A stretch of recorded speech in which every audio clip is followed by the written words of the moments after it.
For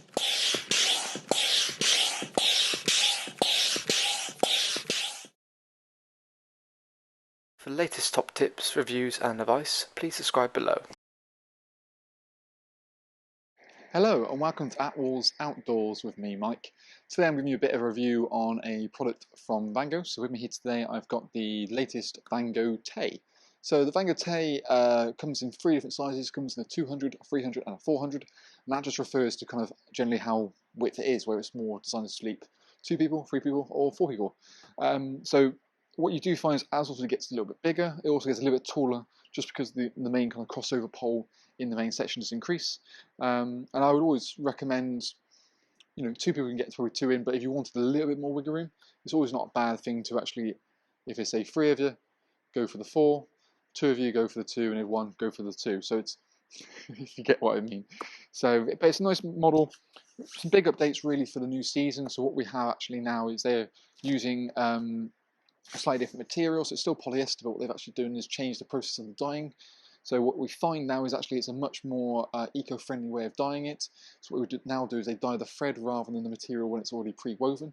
What this essentially does, it does 2 things. It enables colour rigidity, so it means it's kind of the colour 2 technology. So it means the fact that it will last longer, look sharper for a longer period of time, mainly down to UV sunlight. So when the UV sunlight shines on it, what you tend to find is that fabrics tend to fade and just look a little bit tired.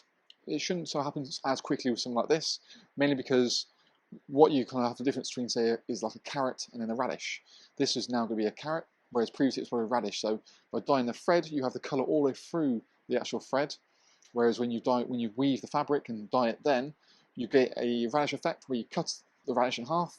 You have like a white centre and then the colour on the outside. So as that UV level starts stripping around the outside of the tent, it then starts looking tighter and that whiter inside comes through more. So it should then, like I said, look sharper for longer.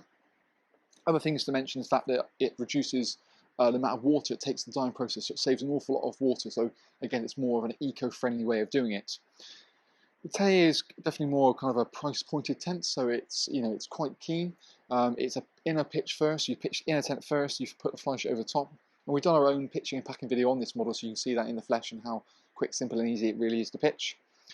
We've got now a bit of a darker inner inside of here, so hopefully it's going to help reduce early morning light to make sure you get a better night's sleep. So what you've got is 2 crossover poles. You then feed that through the inner tent. The fly sheet then literally goes over the top and you tie it on, which you can see from our little videos that we've done. You've got little windows located on the side so you get a little bit of light into it.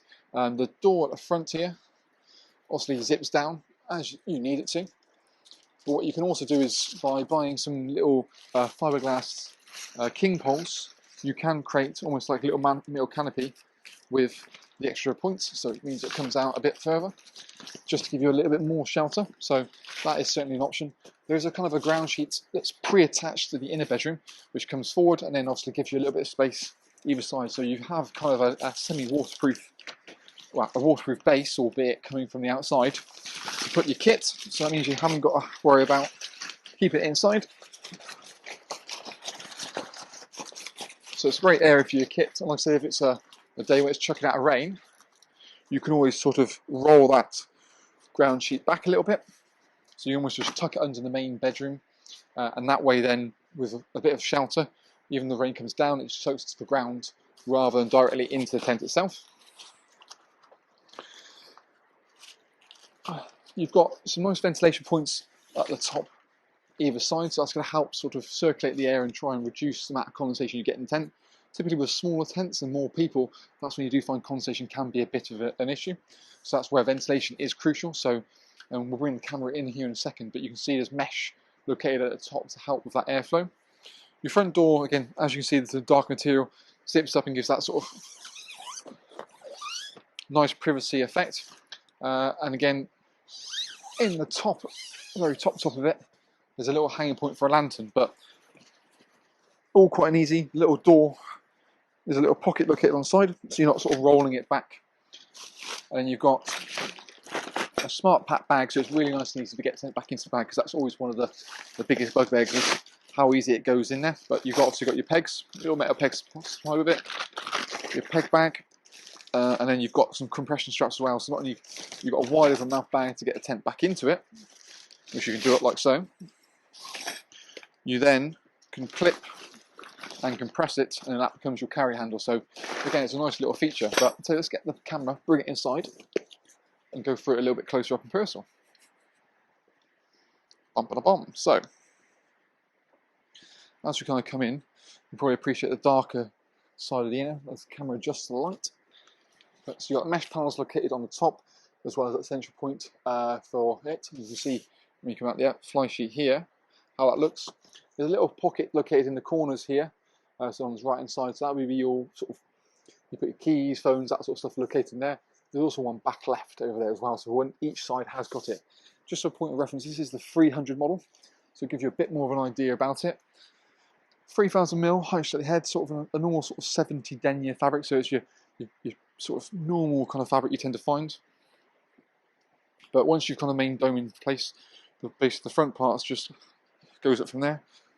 Orange guideline, so again, high visibility, so you can see that. But pitch really nicely. I mean, new colour, personally, I think is quite sharp.